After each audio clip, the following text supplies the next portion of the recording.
Hello everyone, welcome back to the channel. So ఈ వీడియోలో మనం జావాలో డేటా టైప్స్ అండ్ వేరియబుల్స్ గురించి స్టార్ట్ చేస్తున్నాం. ఓకే, అంటే ఈ వీడియోలో నేను డైరెక్ట్గా వేరియబుల్స్ అంటే ఏంటి అనేది స్టార్ట్ చేయను, కానీ జావా ఫైల్ ఎలా క్రియేట్ చేయాలి, బాయిలర్ ప్లేట్ కోడ్ ఎలా క్రియేట్ చేయాలి దాని గురించి మాట్లాడదాం. సో ఈ వీడియో నుంచి యాక్చువల్గా మనం కోడ్ రాయడం అనేది స్టార్ట్ చేస్తాం. ఓకే, సో ఫస్ట్ మనం విజువల్ స్టూడియో కోడ్ ఓపెన్ చేద్దాం. మనం ఆల్రెడీ దాన్ని డౌన్లోడ్ ఇన్స్టాల్ చేసాం విజువల్ స్టూడియో కోడ్ని. లేదు మీరు అది మిస్ చేశారంటే ప్లేలిస్ట్లో వెళ్ళి జావాను విజువల్ స్టూడియో కోడ్ ఇన్స్టాల్ చేసే వీడియో ఓపెన్ చేసి చూడండి, డౌన్లోడ్ చేయండి. ఓకే, సో ఈ వీడియోలో మనం బాయిలర్ ప్లేట్ కోడ్ గురించి చూద్దాం. ఓకే, సో ఈ స్క్రీన్ కదా. సో నేను ఫస్ట్ ఏం చేస్తానంటే, ఆల్రెడీ నేను మీకు చెప్పా ఇలా జావా డిఎస్ఏ ట్యుటోరియల్స్ అని ఒక ఫోల్డర్ ఒకటి క్రియేట్ చేసుకోండి అని చెప్పాను నేను మీకు. ఓకే, సో మీరు కూడా ఏదైనా పేరుతో ఇలా క్రియేట్ చేసుకోండి అండ్ విజువల్ స్టూడియో కోడ్ని ఓపెన్ చేసి పెట్టుకోండి. Okay, so visual studio code అంటే ఏంటి? ఇక్కడ మనం మొత్తం మన కోడ్ ఏదైతే ఉందో అది రాస్తాం. ఫర్ ఎగ్జాంపుల్ మన స్కూల్లో మనం మ్యాథ్స్ అయితే ఒక బుక్లో రాస్తాం కదా, ఏమైనా రాయాలి అంటే ఒక బుక్లో రాస్తాము. సో అలానే ఇది కోడ్ రాయాలి అంటే ఒక బుక్ అన్నట్టు. ఇది ఇలా చాలా నోట్బుక్స్ ఉన్నాయి. ఇప్పుడు విజువల్ స్టూడియో కోడ్ అనేది ఒక నోట్బుకే. ఓకే, ఐడిఈ అంటాము, ఇంటిగ్రేటెడ్ డెవలప్మెంట్ ఎన్విరాన్మెంట్, అంటే డెవలప్మెంట్ చేయడానికి ఒక ఎన్విరాన్మెంట్ అని.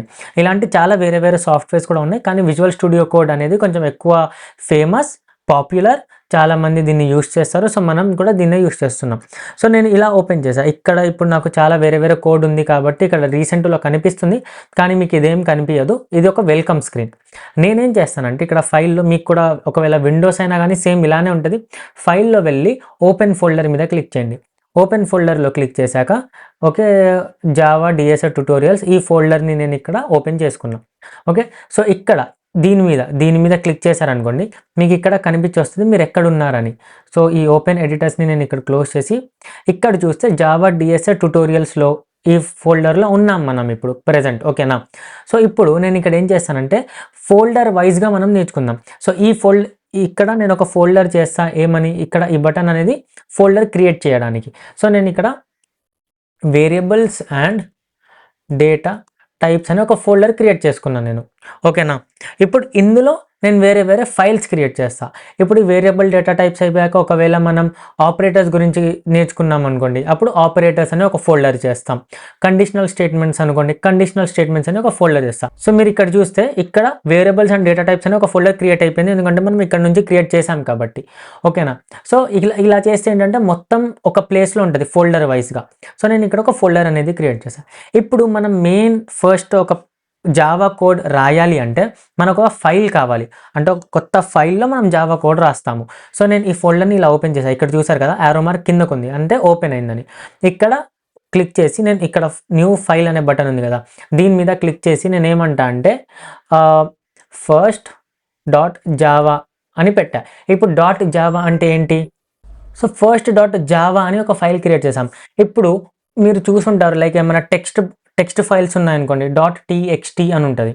ఇమేజ్ ఫైల్స్ ఉన్నాయనుకోండి, PNG లేదా JPG అని ఎక్స్టెన్షన్ ఉంటుంది. సో ఆ ఎక్స్టెన్షన్ని చూసి కంప్యూటర్కి కానీ మనకు కానీ ఏమర్థమైంది అది ఎలాంటి టైప్ ఆఫ్ ఫైల్ అని.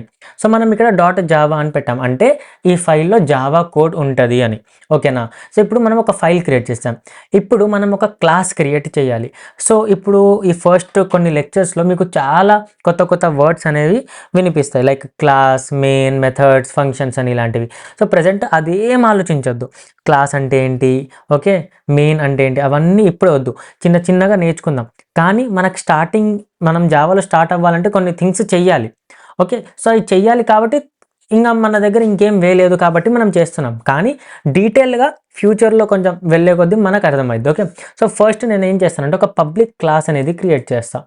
ఓకే, పబ్లిక్ క్లాస్ ఫస్ట్ అని. Okay, public class first.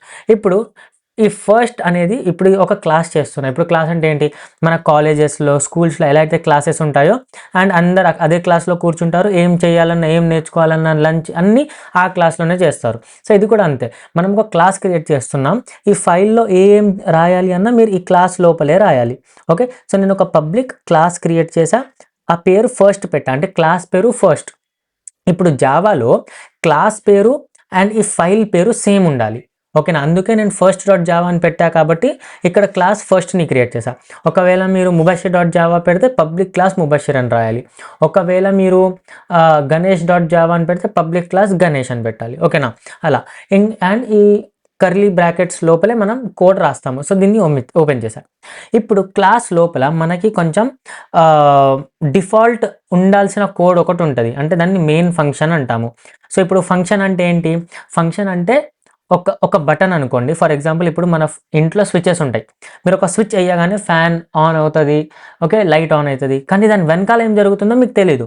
అంటే ఒక బటన్ ఆన్ చేయగానే వెనకాల ఏదో సర్క్యూట్స్లో ఏదేదో జరుగుతుంది, లైట్ అనేది ఆన్ అవుతుంది. ఓకే, ఇది కూడా అంతే. మెయిన్ అనేది ఒక ఫంక్షన్, దాని లోపల ఏదేదో జరుగుతుంది, జరిగి మనకు ఒక అవుట్పుట్ అనేది వస్తుంది. ఓకే, సో ప్రతి ఒక్క ఏదైతే ఫైల్ ఉందో జావా ఫైల్ లేదా ప్రాజెక్ట్, అందులో మెయిన్ ఫంక్షన్ అనేది ఒకటి ఉంటుంది పక్క. సో మనం ఇక్కడ మెయిన్ ఫంక్షన్ని రాసుకుందాం. Public static void main string arguments. Okay, so ఇప్పుడు ఇంతవరకు కోడ్ ఏదైతే ఉందో పక్కా ఉండాల్సిందే. మీరు ఇక్కడ ఎన్ని ఫైల్స్ క్రియేట్ చేసినా కానీ ఈ క్లాస్ ఉండాలి అండ్ ఈ పబ్లిక్ స్టాటిక్ వాయిడ్ మెయిన్ అనేది ఉండాలి. ఓకేనా? సో ఇప్పుడు మన కోడ్ ఏంటంటే ఇందులో రాస్తాం. మెయిన్గా బేసికల్లీ ఈ మెయిన్ ఫంక్షన్లో ఎక్కువ కోడ్ రాస్తాం మనం. ఓకేనా? సో మెయిన్ అనేది ఒక ఫంక్షన్, ఒక బటన్ పేరు. ఆ బటన్ పేరు ఏంటి? మెయిన్. ఫంక్షన్స్ ఇంకా మనం చాలా క్రియేట్ చేస్తాము ఫ్యూచర్లో, కానీ ప్రెజెంట్ మీరు తెలుసుకోవాల్సింది ఏంటంటే మనం ఒక ఫైల్ క్రియేట్ చేస్తాము, దానికి .java అని పెడతాం. ఓకే, అండ్ అందులో ఒక క్లాస్ క్రియేట్ చేస్తాము. ఆ క్లాస్ లోపలే ఏమున్నా కానీ ఆ క్లాస్ లోపలే ఉండాలి. సో ఒక పబ్లిక్ క్లాస్ పక్కా ఉండాలి అండ్ ఆ క్లాస్ పేరు అండ్ ఆ ఫైల్ పేరు సేమ్ ఉండాలి. ఇక్కడ first.java కాబట్టి ఫస్ట్ అని పెట్టాం. ఓకే, కర్లీ బ్రాకెట్స్తో ఓపెన్ చేసాము అండ్ దాని లోపల పబ్లిక్ స్టాటిక్ వాయిడ్ మెయిన్ అని పెట్టేసి ఇలా నార్మల్గా రౌండ్ బ్రాకెట్స్లో స్ట్రింగ్స్ ఆర్గ్యుమెంట్స్, ఈ ఆర్క్స్ అంటే ఆర్గ్యుమెంట్స్ అని చెప్పి ఇలా పాస్ చేసి ఇలా ఓపెన్ చేసాం. ఇప్పుడు దీని లోపల మన కోడ్ అనేది రాస్తాం. ఓకే, సో ఈ పక్క మీరు ఎన్ని ఫైల్స్ క్రియేట్ చేసినా ఈ పక్క ఉండాలి. ఇప్పుడు నేను ఇక్కడ ఇంకొక ఫైల్ చేశాను అనుకోండి, second.java అని, ఈ మొత్తం ఉండాలి ఇలానే సేమ్. జస్ట్ ఇక్కడ సెకండ్ ఇదొక్కటే చేంజ్ అవుతుంది. ఓకేనా? సో ఇలా దీన్ని మనం ఏమంటాం తెలుసా? బాయిలర్ ప్లేట్ కోడ్ అంటాము. బాయిలర్ ప్లేట్ కోడ్ అంటే మీరు ఒక థింగ్ చెయ్యాలి అంటే దానిలో ముందు నుంచి ఉండాల్సింది. ఒక ప్రాజెక్ట్ లేదా ఒక ఫైల్లో మీరు జావా కోడ్ రాయాలంటే ఇది తప్పనిసరిగా ఉండాల్సింది. దాన్ని మనం బాయిలర్ ప్లేట్ కోడ్ అంటాము. ఓకేనా? సో ఈ వీడియోలో మనం బాయిలర్ ప్లేట్ కోడ్ గురించి, జావా ఫైల్ క్రియేట్ చేయడం గురించి చూసాము. నెక్స్ట్ వీడియోలో మనం ఇన్పుట్ ఎలా ఇస్తాము, అవుట్పుట్ ఎలా ఇస్తాము అదంతా మాట్లాడదాం. ప్యాటర్న్స్ కూడా ఎలా ప్రింట్ చేయాలి, అంటే చాలా ఉంది ఇంకా. సో ఒకటే వీడియోలో చెప్పేస్తే కొంచెం కన్ఫ్యూజ్ అవుతారు కాబట్టి నెక్స్ట్ వీడియోలో ఎలా అవుట్పుట్ ఇవ్వాలి అండ్ వేరే జావా టాపిక్స్ గురించి మాట్లాడదాం. సో ఈ వీడియోలో అంతే. వీడియో నచ్చితే లైక్ చేసి ఛానల్ని సబ్స్క్రైబ్ చేయండి. సబ్స్క్రైబ్ బటన్ పక్కన ఒక బెల్ ఐకాన్ ఉంటుంది, ఆ బెల్ ఐకాన్ మీద క్లిక్ చేస్తే నెక్స్ట్ వీడియో నేను ఎప్పుడైతే అప్లోడ్ చేస్తానో మీకు ఒక నోటిఫికేషన్ వస్తుంది, అరే ముబషిర్ కోర్స్ నుంచి ఒక వీడియో వచ్చిందని. సో అప్పుడు మీరు వచ్చి డైరెక్ట్గా వీడియోని చూడొచ్చు. సో నెక్స్ట్ వీడియోలో కలుద్దాం. Until then, bye.